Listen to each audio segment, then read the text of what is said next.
Innal hamdalillah nahmaduhu wa nasta'inuhu wa nastaghfiruh wa na'udzu billahi min syururi anfusina wa min sayyiati a'malina may yahdihillahu fala mudhillalah wa may yudhlil fala hadiyalah asyhadu an la ilaha illallah wahdahu la syarikalah wa asyhadu anna Muhammadan abduhu wa rasuluh amma ba'du. Qala Allah ta'ala fil Qur'anil Karim Allahu waliyul ladzina amanu yukhrijuhum minaz zulumati ilan nur wal ladzina kafaru awliya'umut taghut yukhrijunahum minan nuri ila zulumat ulaika ashabun nar hum fiha khalidun. Hadirin ikhwati iman rahimakumullah, saya diminta 2 hari lalu pada malam Jumat sekarang mengganti kajian Nahwu Shoroh dengan acara menyambut seruan dari MUI Kota Bandung. Pada seruan itu disebutkan umat Islam di Kota Bandung khususnya ya, dianjurkan pada Kamis pada maghrib malam Jumat itu untuk berdoa kepada Allah Subhanahu wa taala, baik doa itu dilakukan masing-masing di rumah masing-masing atau doa itu boleh dilakukan dengan bersama-sama di rumah ataupun di masjid atau tempat lain. Nah, itu sebenarnya seruan yang utamanya. Nah, doa itu isinya agar umat Islam khususnya dan bangsa Indonesia umumnya bisa terhindar selamanya dari gangguan komunisme yang telah menorehkan sejarah kelam di negara kita ini. Itu sebenarnya. Jadi mohon kepada Allah agar Allah memberikan bimbingan, memberikan kekuatan kepada umat Islam untuk menghadang bangkitnya kembali paham komunis di negeri tercinta ini. Itu sebenarnya intinya. Nah, terus kalau untuk berdoa sebenarnya tidak usah lama, Pak. 10 menit juga selesai, Pak. Itu pun kalau mau panjang-panjang doanya. Ya doanya bebas-bebas saja. Nah, tapi oleh Pak DKM saya diminta untuk menjelaskan seputar gerakan 30 September tahun 65. Terus terang saya bukan pelaku sejarah, Pak, karena pada saat itu saya masih balita, Pak. Lagi lucu-lucunya itulah, masih balita, jadi belum tahu persis. Hanya mendengar dari sejarah, dari buku.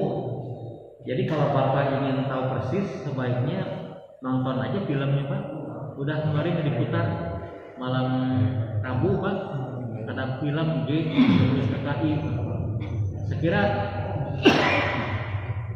kalau lebih bagus, Pak, diputar film ringkasannya, Pak. Nonton bersama gitu, Pak. Daripada saya bicara yang belum tentu benar lagi, Pak. Sampai salah malah ini. Kalaupun saya salah menyampaikan, ya saya minta maaf aja. Saya bukan pakar sejarah, bukan ahli dalam bidang sejarah, termasuk sejarah Partai Komunis Indonesia di Indonesia ini. Ya, tapi yang saya tahu hadirin bahwa Partai Komunis Indonesia itu sebenarnya mata rantai dari gerakan yang lebih luas. Jadi sebelum komunisme itu ada Marxisme, Pak. Itu paham yang disampaikan oleh Karl Marx dari Rusia, Pak. Nah, kemudian sebelumnya juga ada ideologi atau filsafat namanya materialisme, Pak. Jadi saling berkaitan. Jadi baik itu materialisme, Marxisme, Leninisme, komunisme itu sebenarnya sama saja. Hanya beda istilah saja, tapi pada dasarnya sama. Nah, kalau saya pelajari, Pak, ternyata intinya 3. komunisme, Leninisme, Marxisme atau materialisme itu gerakan dalam 3 hal. Pertama, gerakan filsafat, Pak. Filsafat atau pemikiran atau pandangan hidup. Nah, pandangan hidupnya jelas itu materialisme, Pak. Jadi materi itu benda, isme itu paham. Jadi paham serba benda atau paham serba materi. Jadi kalau kita belajar filsafat, materialisme itu adalah paham yang berlawanan dengan idealisme, Pak. Nah, langsung aja, Pak, apa itu materialisme? Jadi sebuah paham filsafat yang percaya bahwa segala sesuatu itu adalah materi, Pak. Jadi orang hidup karena materi, Pak. Karena ada kulit, ada tulang, ada daging, ada organ. Yang namanya nyawa itu sebenarnya kan interaksi materi, Pak. Ketika jantung berdetak, paru-paru menghirup udara, darah mengalir, jadilah kehidupan. Itulah nyawa. Dan mereka tidak percaya adanya ruh, Pak, sebagai sumber kehidupan. Ruh itu tidak ada. Bahkan lebih jauh, karena mereka itu berpaham semuanya adalah materi. Awal mulanya materi, nanti akhirnya materi juga. Sesuatu yang bersifat spiritual, yang gaib, yang metafisika itu mereka tolak. Maka ujung-ujungnya mereka tidak percaya adanya wahyu, Pak. Wahyu itu kan pengetahuan dari Allah kepada Nabi. Wahyunya mereka tolak, bahkan ketuhanan juga mereka tolak, Pak. Karena yang namanya ketuhanan itu tidak bisa dibuktikan. Kalau materi kan bisa diukur, Pak, bisa diraba, ya bisa disentuh, bisa diukur, pokoknya bisa dideteksi dengan indera. Sedangkan yang namanya ruh, yang namanya wahyu, termasuk Tuhan juga, alam barza, akhirat itu tidak bisa diukur, tidak bisa dibuktikan, Pak. Tidak kelihatan, Pak. Maka dianggap tidak ada. Jadi mereka hanya percaya yang dapat diraba, yang dapat dirasa, yang dapat didengar, dilihat, yang dapat dideteksi oleh indera saja. Di luar itu mereka tidak percaya.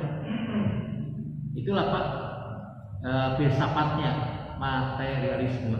Oleh karena itu mereka tidak percaya kepada ketuhanan, tidak percaya kepada yang gaib, kepada wahyu. Jadi mereka dunia, Pak, menolak adanya agama.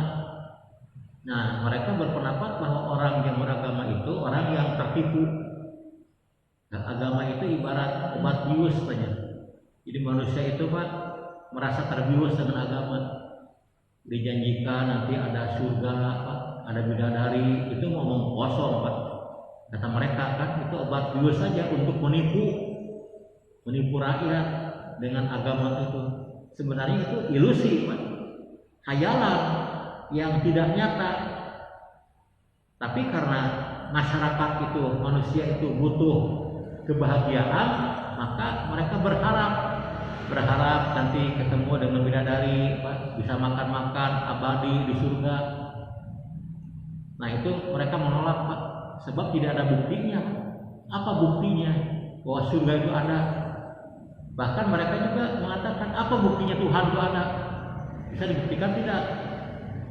Makanya terkenal, Pak, di zaman tahun 50-60-an ketika komunisme masih jaya di negara kita, itu ada kisah, Pak, seorang guru, Pak, guru yang terpengaruh dengan komunisme.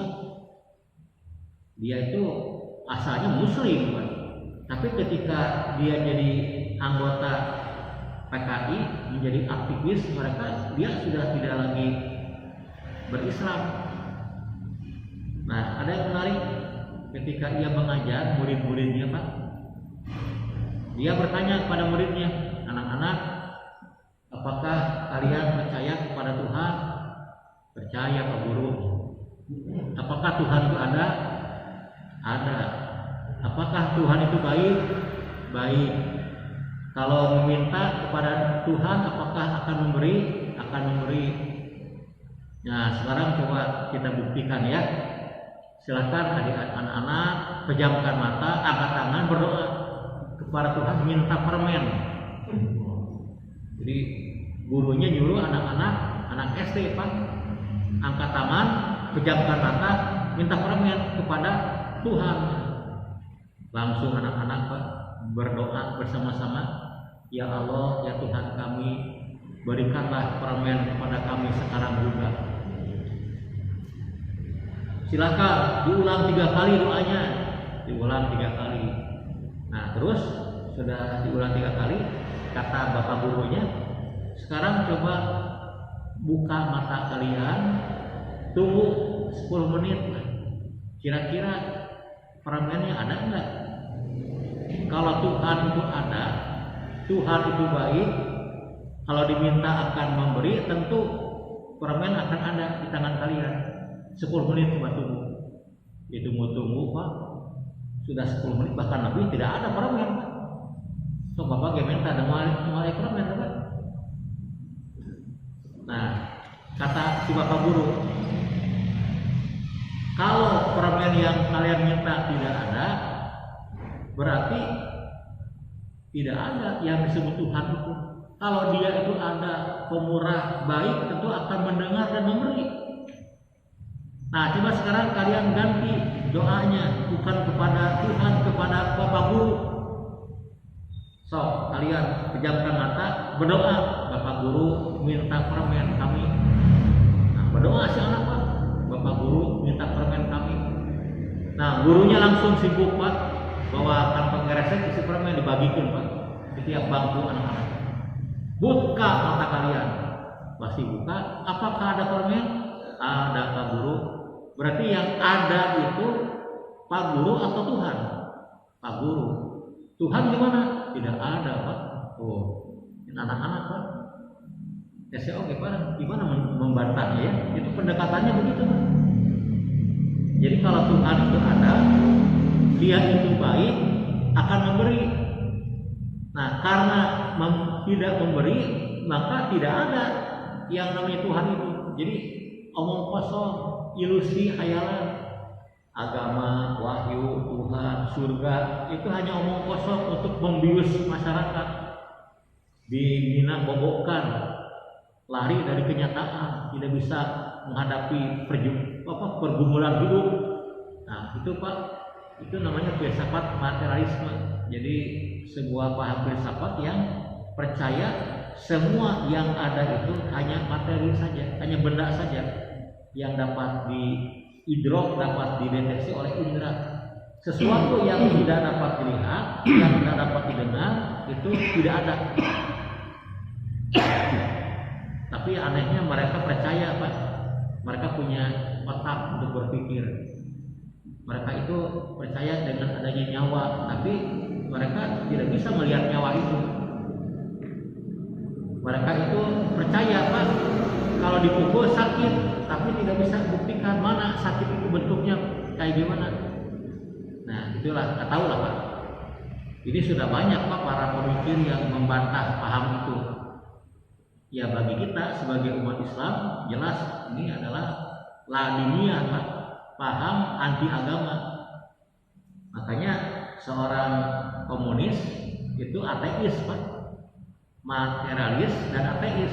Dia hanya percaya kepada materi saja yang dapat diraba, dilihat dan didengar, dan mereka tidak percaya dengan adanya agama, tidak percaya dengan adanya Tuhan, jadi ateis.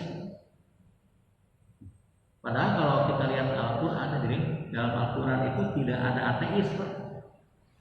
Jadi Al-Quran tidak pernah membicarakan orang yang tidak percaya dengan Allah. Kalau tidak percaya akhirat banyak di Quran disebutkan, tapi kalau tidak percaya Allah tidak ada.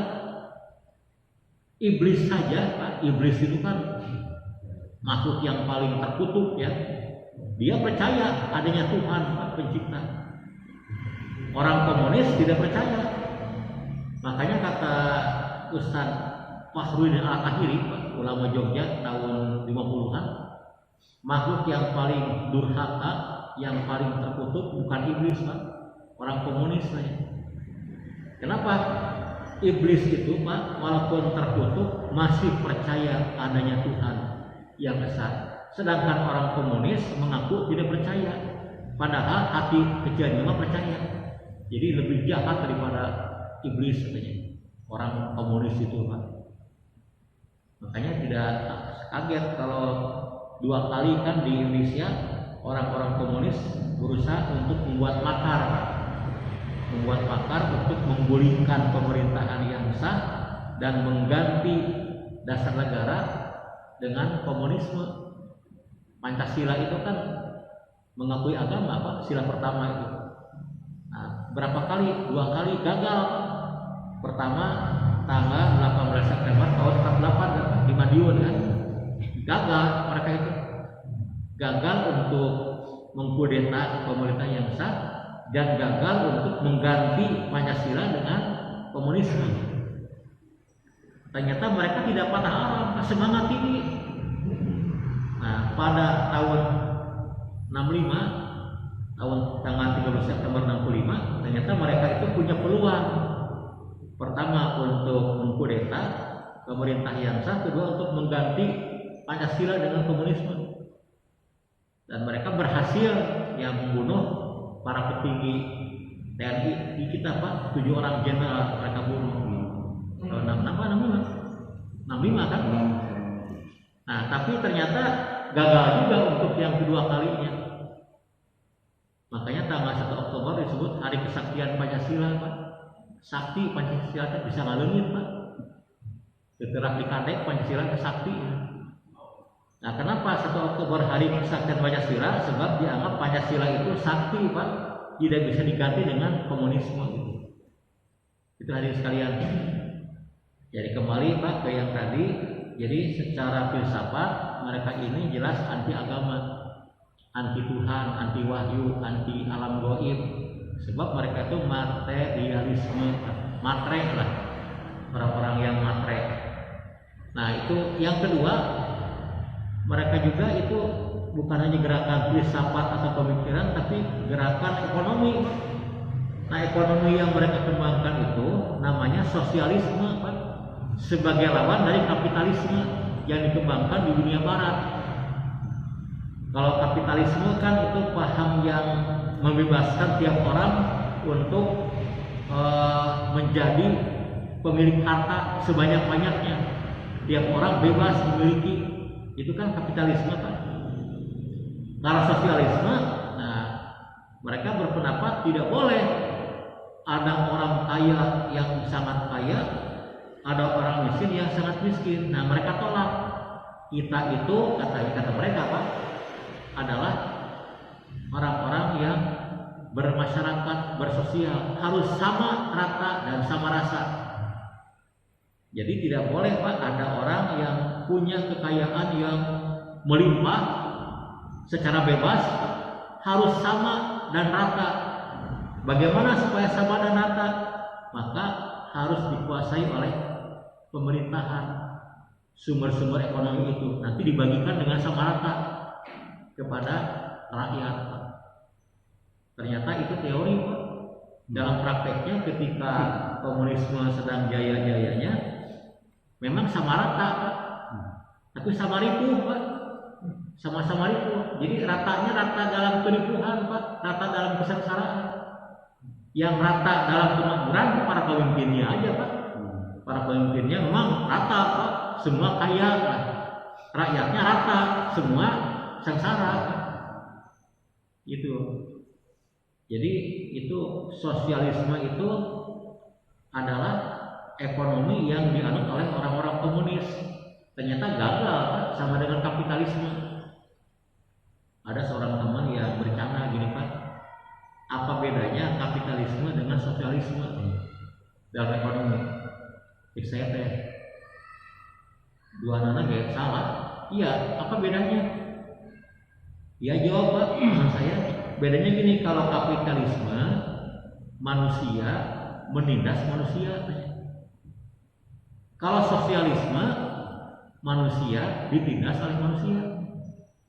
Sama tuh, beda. Kalau itu mama, ini mandi. Jadi kalau kapitalisme manusia menindas manusia, Pak. Kalau sosialisme manusia ditindas oleh manusia. Sarua keneh, Pak. Sama-sama jeleknya, sama-sama rusaknya, sama-sama biadabnya, Pak.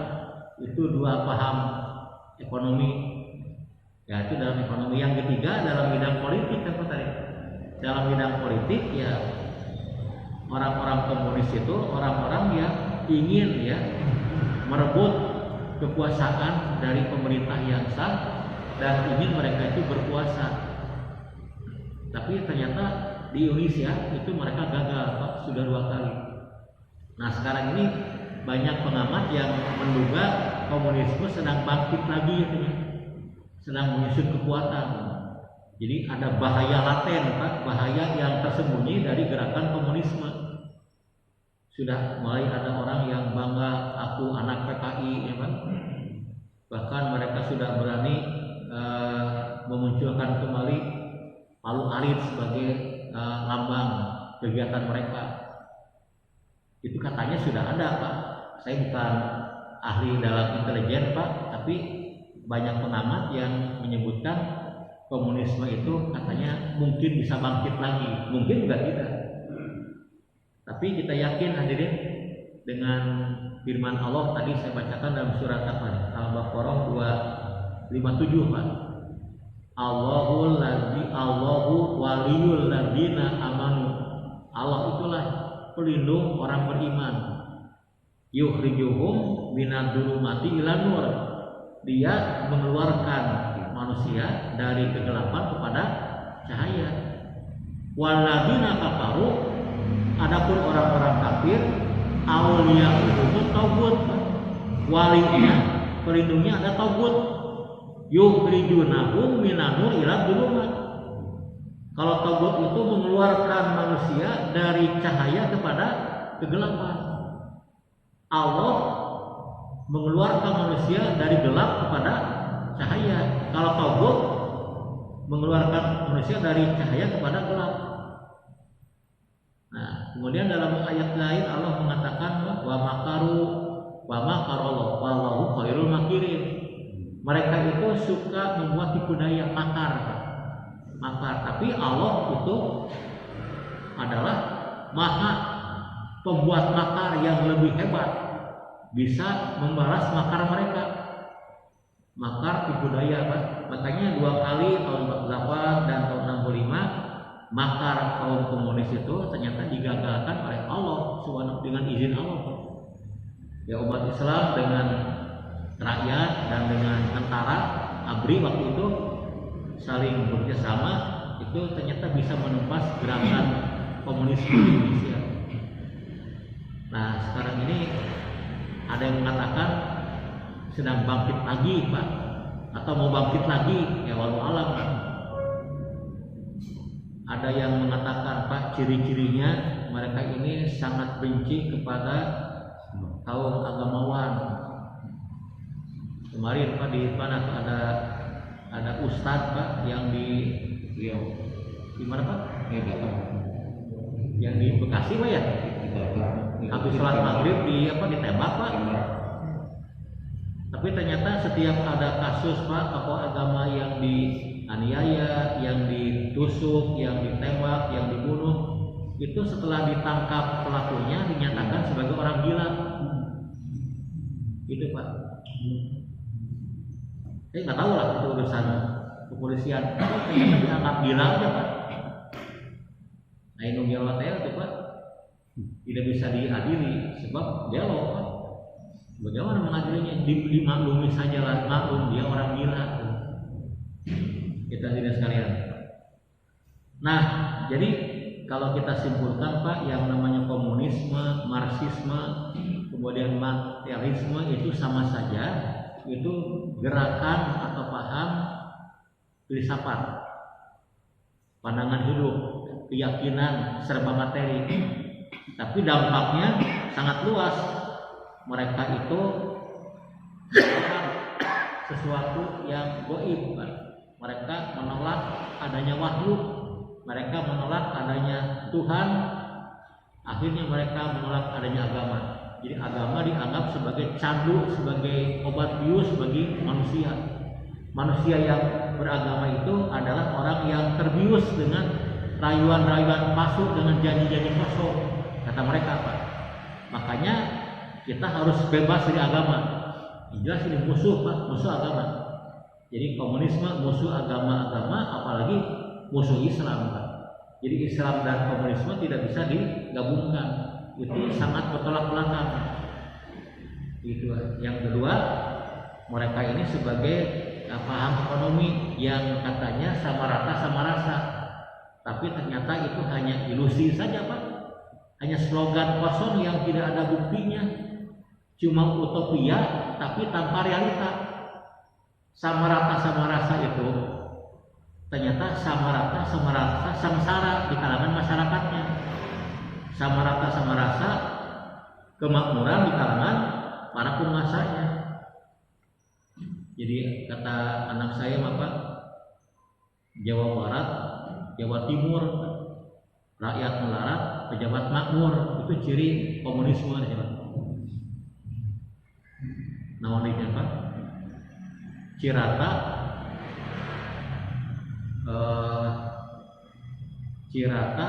apa yang di sana Pak? Saguling. Cirata jadi luhur saguling. Rata-rata di luhur teeling. Jawa Barat, Jawa Timur, rakyat melarat, pejabat makmur. Cirata jadi luhur saguling. Rata-rata di luhur mah teeling ya Pak. Nah, itu kalau ada sistem yang seperti itu Pak, itu adalah ciri-ciri komunisme. Itu hadirin. Itu saya dulu punya buku Pak, buku humor namanya Mati Ketawa Cara Rusia Pak. Itu kritikan halus secara humor kepada komunisme yang ada di Rusia. Itu zaman Brezhnev Pak. Brezhnev itu Presiden Brezhnev. Itu orang Rusia berkata para temannya, kalau kamu ingin hidup senang, ingin makmur, gampang. Coba aja setel radio, dengarkan pidato pejabat kita. Kalau kamu ingin senang. Karena kalau mendengar pejabat itu penuh dengan janji-janji palsu, muluk-muluk, tapi tidak nyata. Ini sindiran Pak. Jadi kalau ingin senang, radio setel apa? Ada pidato pejabat, bakal senang, walaupun dalam perkataan saja Pak, buktinya mah tidak. Ini banyak Pak di sana. Saya lupa lagi bukunya juga hilang Pak. Bagus sindiran kepada kaum komunisme Pak, baik di Rusia, di Cina, juga di Indonesia zaman dahulu. Nah, buat iman sampai mana ekonomi. Yang ketiga gerakan politik ya.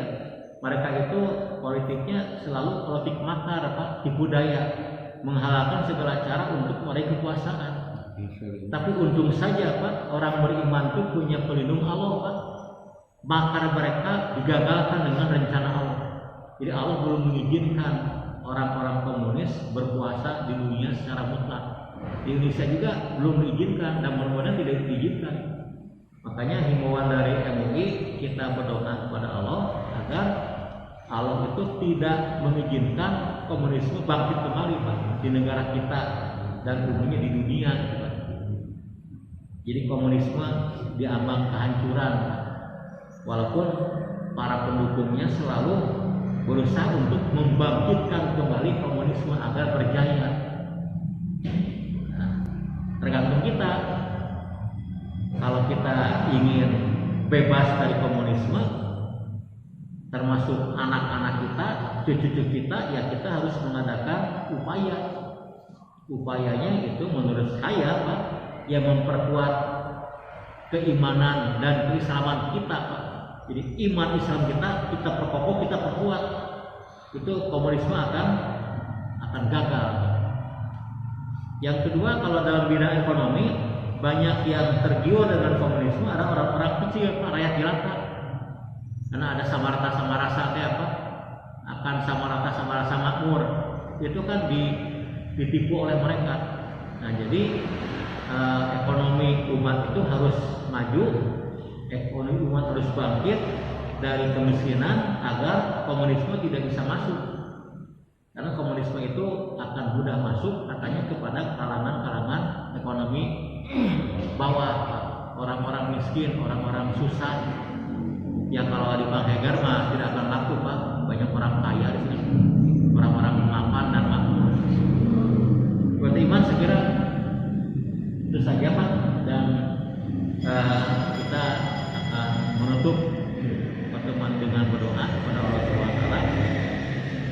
Dalam Islam itu Pak, doa yang paling baik sebenarnya adalah masing-masing Pak. Dengan sembunyi-sembunyi tidak usah, dengan terbuka. Tapi beberapa ulama berpendapat boleh saja sewaktu-waktu kita berdoa dengan bersama-sama, asal jangan dijadikan kebiasaan. Tiap pada sholat barang doa itu tidak tepat. Tapi kalau sewaktu-waktu pada momen tertentu, apalagi dalam himbauan dikatakan di samping kita meminta agar Allah tidak membuka komunisme lagi, juga memohon agar pandemi Covid ini segera cepat pulih Pak, cepat hilang dari negara kita. Baiklah teman-teman, saya akan membacakan doa. Mudah-mudahan Allah mengabulkan apa yang kita mintakan ya. Alhamdulillahirabbil alamin. Allahumma sholli ala Muhammad wa ala ali Muhammad kama sholaita ala Ibrahim wa ala ali Ibrahim innaka Hamidum Majid. Allahumma barik ala Muhammad wa ala ali Muhammad kama barakta ala Ibrahim wa ala ali Ibrahim innaka Hamidum Majid. Rabbana zalamna anfusana wa illam taghfir lana wa tarhamna lanakunanna minal khasirin. Rabbana la tuzigh qulubana ba'da idh hadaitana wa hab lana min ladunka rahmah innaka antal wahhab. Rabbana la tu'akhirna in nasina aw akhtana. Rabbana wa la tahmil alaina isran kama hamaltahu 'alal ladzina min qablina. Rabbana wa la tuhammilna ma la taqata lana bih wa'fu 'anna waghfir lana warhamna fansurna 'alal qawmil kafirin fansurna 'alal qawmil munafiqin fansurna 'alal qawmil fasikin fansurna 'alal qawmil musyrikin. Allahumma Rabbana afriq alaina sabra wa sabit aqdamana fansurna 'alal qawmil kafirin. Allahumma bina fiman hadait wa afina fiman afait wa tawallana fiman tawallait wa barik lana fiman aqtait wa qina syarra ma qadait fa innaka taqdi wa la yuqda alaik wa innahu la yahdiru ma walaita wa la ya'izzu man adaita. Allahumma fa'anna bala wal wafa wal fasya wal munkar wal mihan wal fitan ma zahara minha wa ma batan min baladina wasatan wa min buldanil muslimina amma. Allahumma atumakin al-a'da'a fina waj'al sakrona ala man zalamana wansurna ala man adana. Allahumma la tusrid alaina bidunubina man la yakhafuka wa la yarhamuna. Allahumma ahlikil kafara wal mubtadi'a wal musyrikin a'da'aka wa a'da adin. Allahumma syattid syamlahum wa mazik jamahum wa zazil aqdamahum wa aqi fi qulubihim aruba innaka ala kulli syai'in qadir. Rabbana adkhilna mudkhala sidqin wa akhrijna mukhraja sidqin waj'alna biladunka sultanan nasira. Rabbi la tadar alal ardi minal kafirina dayar innaka intadarhum yudilu ibadika wala yalidu illa fajiran kafara. Rabbana atina fid dunya hasanah wa fil akhirati hasanah wa qina adzabannar. Rabbana taqabbal minna innaka antas samiul alim wa tub alaina innaka antat tawwabur rahim. Wa akhiru da'wana anil hamdulillahi rabbil alamin. Assalamualaikum warahmatullahi wabarakatuh.